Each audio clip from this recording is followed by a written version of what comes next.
Bonsoir à tous, c'est un plaisir de vous retrouver dans cette édition française. Un conseil de gouvernement dirigé par le Premier ministre Camille Vital s'est tenu ce mardi au Palais d'État de Mazariv. Voici les détails avec Niran Djemakan. Communication, ministère de la Santé publique. Communication relative au lancement officiel de la campagne d'aspersion intradomiciliaire d'insecticides le 6 décembre 2010 à Mianjvasu. En effet, le paludisme constitue encore un grand problème de santé publique à Madagascar. En 2009, sur 2754 décès au niveau des centres de santé, 173 sont dus au paludisme. Ainsi, différentes stratégies sont préconisées pour lutter contre cette maladie, dont l'aspersion intradomiciliaire d'insecticides ou CAID, qui est une prévention utilisée sur le haute-terre malgache. Cette année 2010, une extension est prévue vers d'autres zones, telles que Betsbouk, Sofia, Menabe, Melak, Atsimandjefan, où certains districts sont concernés. À Mianjvaz, dans la région de Menabe, les cas de paludisme restent encore très élevés. 2414 cas en 2009, d'où le choix de cette localité pour le lancement officiel de la campagne d'aspersion intradomiciliaire d'insecticides pour l'année 2010. Ministère de l'Énergie. Communication relative au programme d'inauguration des nouvelles infrastructures d'énergie dans le cadre de la politique de partenariat public-privé prônée par le ministère de l'Énergie. De nouvelles réalisations en matière d'infrastructures d'énergie seront incessamment mises en service.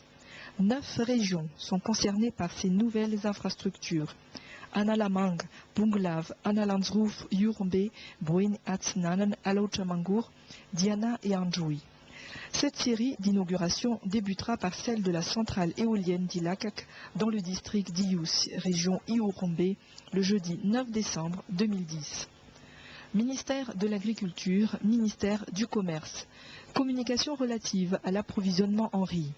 Dans le cadre de la gestion de la période de soudure et afin d'assurer un approvisionnement continu du marché et pour stabiliser les prix du riz, le ministère de l'Agriculture et le ministère du Commerce se penchent actuellement sur les mesures et dispositifs à prendre, tels la constitution de stocks de régulation, importation, renforcement du partenariat public-privé, répartition rationnelle entre les opérateurs selon des critères bien définis, allègement des procédures, le renforcement du dispositif du système d'information sur le marché dans le cadre du développement des marchés interrégionaux, la mise en œuvre des organisations et structures régionales telles que les comités régionaux de ravitaillement, ministère de l'Environnement et des Forêts.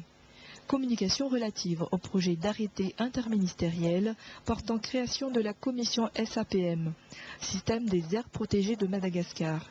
Communication relative au projet d'arrêté interministériel modifiant l'arrêté interministériel mine-forêt numéro 18633 portant mise en protection globale des sites visés par l'arrêté interministériel numéro 17914 du 18 octobre 2006 et levant la suspension des permis miniers et forestiers pour certains sites.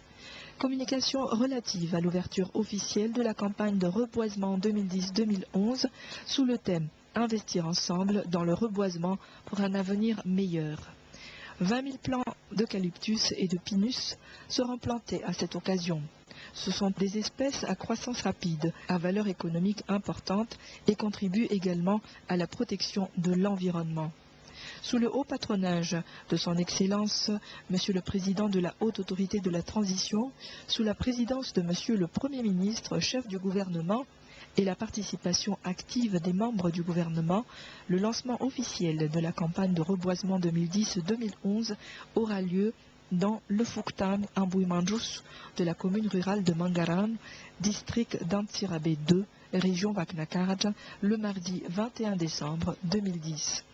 Adoption de textes réglementaires, ministère de l'Intérieur, concernant le projet de loi relatif aux partis politiques et le projet de loi portant statut de l'opposition et des partis d'opposition, le débat et les études sont actuellement en cours au niveau du gouvernement. Le décret portant prorogation du délai d'exécution de la campagne de délivrance des jugements supplétifs d'actes de naissance dans le cadre de l'opération Carte nationale d'identité a été adopté. Et puis le ministre de la Pêche, Mandéatsara Georges, a visité la société de pêche de Sainte-Marie, une société qui nourrit 5000 personnes. Il a rencontré la population d'Anzan tout en essayant d'étudier la situation du secteur pêche dans la région Analanzrouf. Après la crise économique mondiale, la création d'emplois est devenue une priorité mondiale pour lutter contre la pauvreté. La société de pêche de Sainte-Marie, qui compte à ce jour 5000 travailleurs, a fait sienne cette devise. Ici, la création d'emplois est indissociable à la productivité de l'entreprise. Le ministre de la Pêche, le lieutenant-colonel Georges Mandéatsar, a visité le site lors de son passage à l'île Sainte-Marie. 20% de la production sont écoulés sur le marché local. Le SPSM entend étendre ses activités en exploitant l'espèce de poisson appelée petite pélagie.